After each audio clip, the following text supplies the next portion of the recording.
Things are quieter in this warehouse than they once were. It's been a hard year if you work in haulage. The problems now stacking up. Diesel and petrol hitting record highs hurts everyone who drives. It cripples those who do it for a living. Steve's run this firm for 4 decades. Between staff shortages and now this, he says he's never seen it worse.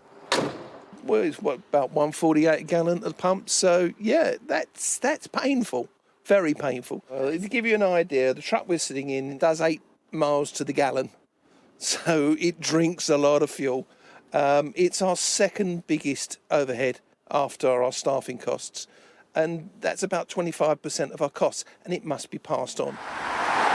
And by passed on, he means ultimately to the consumer. A crisis of costs hitting not just directly at the pump, but indirectly too. And while the drivers are diverse, it's being made worse by the threat of conflict on the other side of the continent. Oil is likely to go probably higher still. There's a lot of tension, obviously, between Russia and Ukraine, and that causes a lot of turmoil on the oil market. And so there's a fear over a shortage of supply should things escalate there. The context is that fuel prices were already hugely inflated, pushed up by this big boom in demand after the pandemic.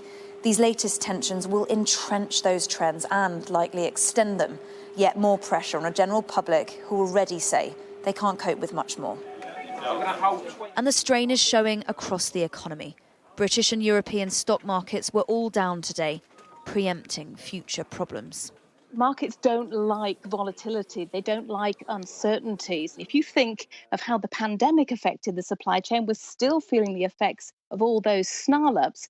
Well, if there are hold-ups because of increased tensions, because of issues with Russia, then those price increases that we're already seeing coming through, I'm afraid they're going to increase even more. No matter how hard you plan or preempt, there seems no let-up to this cost of living squeeze. Ukraine may seem a world away from here. The impacts of what's happening there are not. Helen Ann Smith, Sky News, Slough.